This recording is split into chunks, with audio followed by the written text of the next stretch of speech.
कैसे हैं दोस्तों? उम्मीद है सभी लोग अच्छे होंगे। अमर हब आप सबका स्वागत करता है। आप लोग जानते हैं कि अमर हब के द्वारा तथ्यों पे आधारित आपके लिए नए-नए प्रश्न और नए-नए जानकारियों का समावेशन होता है। अब आज से अमर हब की टीम के द्वारा एक मुहिम चलाई जा रही है जो कि यूपीएससी फैक्ट्स एंड ऑल के नाम से रहेगी। और निश्चित तौर पे अगर आप यूपीएससी की तैयारी करते हैं या किसी स्टेट पीसीएस की तैयारी करते हैं, तो आपको उसके प्रश्नों को प्रीलिम्स और मेंस में लिखने में मदद साबित होगी। ये हमारा आशा है और आप लोगों से अपेक्षा है कि आप लोग इस वीडियो क्लिप को देखिए, मनन करिए, एनालिसिस करिए और जो भी आपके मन में ख्याल हो या प्रश्न उठे, उसको कमेंट बॉक्स में करें, जिससे कि हम लोग अपने आप को आपके अकॉर्डिंग और यूपीएससी के ट्रेंड के अकॉर्डिंग इंप्रूव कर सकें और ढाल सकें अपने आप को। चलिए, आज के अंक में शुरू करते हैं अग्निवीर योजना। आप लोग जानते हैं दोस्तों कि बहुत ही चर्चा में अग्निवीर योजना रही है और भारत सरकार के द्वारा 14 जून 2022 को इसको इंट्रोड्यूस किया गया था। और इसके अग्निवीर योजना के अंतर्गत आर्मी, एयरफोर्स और नेवी में सिपाहियों के की भर्ती जो है इसके थ्रू की जाएगी, जो कि 4 साल अवधि के लिए शुरुआती दौर में रहेगा। और इसमें से जो भर्ती की जाएगी, चाहे वो एयरफोर्स, आर्मी और नेवी में कितनी भी भर्तियां की गई हों एक समय में, उनमें से 25% परमानेंट रिजॉल्व होंगे वो 4 साल के बाद। चलिए, इसके बारे में गहन जानकारी साझा करने की कोशिश करते हैं। ये एक न्यू स्कीम है अग्निपथ, और ये गवर्नमेंट ऑफ इंडिया के द्वारा 14 जून 2022 को इंट्रोड्यूस किया गया है। और इसके थ्रू सिपाहियों की भर्ती आर्मी, एयरफोर्स और नेवी में की जाएगी, जिसमें एज क्राइटेरिया रखा गया है 17 साढ़े 17 साल से लेकर के 21 साल तक। लेकिन चूंकि कोरोना में भर्ती नहीं हो पाई है, इसलिए इसको इस साल के लिए केवल 23 साल कर दिया गया है अधिकतम। इसमें 4 साल के लिए, शुरुआती दौर में 4 साल के लिए योजना है। जैसे कि पहले साल में आपको 30,000 रुपये मिलेंगे, और जिसमें से 9,000 रुपये आपके फंड में जब सबमिट होंगे और 21,000 रुपये आपको इन हैंड मिलेंगे। दूसरे साल में 33,000 रुपये, उसमें से 9,900 रुपये आपके फंड में जमा होंगे और 23,100 रुपये आपको हाथ में मिलेंगे।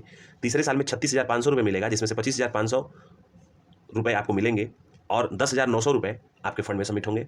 चौथे साल और अंतिम वर्ष में आपको 40,000 रुपये तनख्वाह मिलेगा पर मंथ, जिसमें से 28,000 आपके हाथ में मिलेगा और 12,000 आपके फंड में जमा होगा। अब जो ये फंड में जमा होगा, वो टोटल जो रकम बन रही है वो 5,02,000 रुपये आपकी रकम बन रही है, जो कि सरकार भी इसमें अपना योगदान करेगी। उतना ही जितना आप सबमिट करेंगे उतना ही सरकार देगी, और इस पे जो इंटरेस्ट लगेगा वो सब मिला जुला करके 11,71,000 रुपये के आसपास आपको सेवानिधि के रूप में 4 साल के बाद मिलेगी, जब आप लोग घर आएंगे। अब आप लोग बता दूं कि जितने लोग भर्ती होंगे एक समय में, उस एक समय में जितने लोग भर्ती होंगे उनका 25% परमानेंट के तौर पे रिजॉल्व किया जाएगा 4 साल में।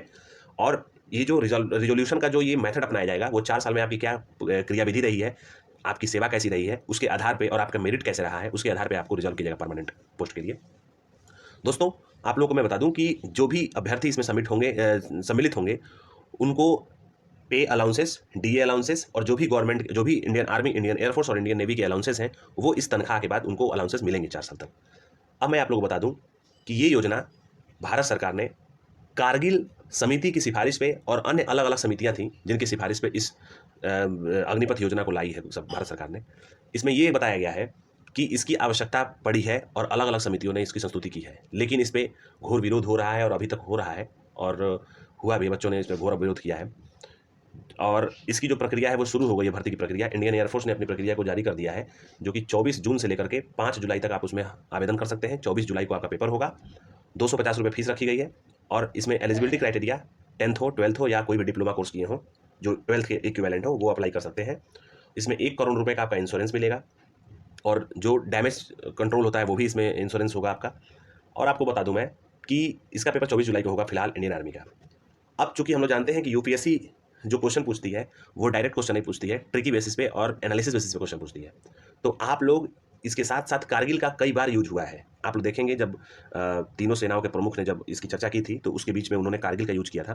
तो कारगिल वर्ड का यूज करने से आशा ये है कि कारगिल से कहीं ना कहीं क्वेश्चन इसमें से पूछा जा सकता है। तो आप लोग इसको तो तैयार करिए ही, इसके साथ साथ कारगिल को भी याद कर लीजिए, तैयार कर लीजिए। उसके कुछ तथ्य मैं आपके सामने समक्ष साझा करना चाहता हूँ, जिसको कि आप लोग स्मरण रखें। कारगिल वार जो हुआ था वो पाकिस्तान और भारत के बीच में हुआ था। 3 मई से लेकर के 26 जुलाई 1999 में हुआ था। 1999 यानी कि सन 1999 में 3 मई से लेकर के 26 जुलाई तक ये युद्ध चला था। लगभग 2 महीने 3 सप्ताह और 2 दिन का युद्ध था ये युद्ध कारगिल में हुआ था। और कारगिल जो डिस्ट्रिक्ट है वो जम्मू कश्मीर में पड़ता है, एलओसी के पास।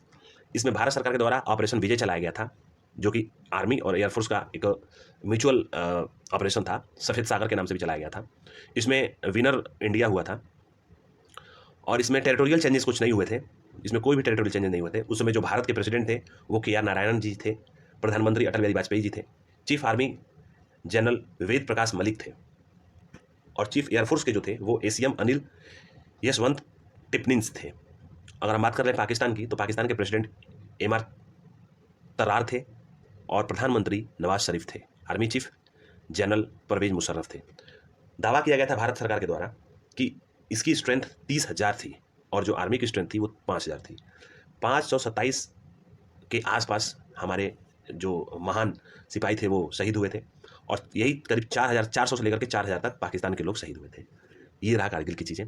तो आप लोग इसको स्मरण रखें और जो भी इसके अलावा आपको जानकारी चाहिए आप लोग कमेंट बॉक्स में कमेंट करें और हम अपने आप को डे बाय डे इंप्रूव करेंगे। हमारी टीम इंप्रूव करेगी। जो इन्फॉर्मेशन आप लोगों के लिए लेके आएगी वो बहुत ही ज़्यादा इंफॉर्मेटिव रहेगा और तथ्यों से भरपूर रहेगा। तो आप लोग निश्चिंत रहिए और जैसे जैसे आप लोग देखेंगे कि हम लोग का जैसे जैसे समय आगे बढ़ेगा वैसे वैसे इंप्रूवमेंट आता जाएगा, हमारे लिए भी, हमारी टीम के लिए भी और आप सबके लिए। तो इस विशेष सेशन में जुड़ने के लिए आप लोगों को बहुत बहुत धन्यवाद और इसी के साथ मैं आशा करता हूँ कि आप लोग इस चैनल को सब्सक्राइब कर लीजिए, शेयर कर लीजिए और कमेंट बॉक्स में कमेंट अवश्य करें। धन्यवाद दोस्तों। जय हिंद।